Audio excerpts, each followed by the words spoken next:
silicon carbide, because of its stable chemical properties, high thermal conductivity, small thermal expansion coefficient, good wear resistance, in addition to being used as an abrasive, there are many other uses.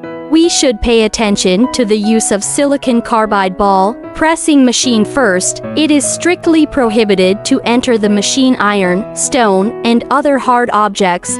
Second, the particle size of the material to be processed should be ensured to be below 3 millimeters, otherwise, it will affect the molding and reduce the service life of the machine. Third, the silicon carbide ball press is strictly prohibited to start heavy load, and non-technical personnel are strictly prohibited to disassemble and adjust the equipment randomly. Regular maintenance of the 4 silicon carbide ball press. Observe whether the reducer and bearing seat lack of oil,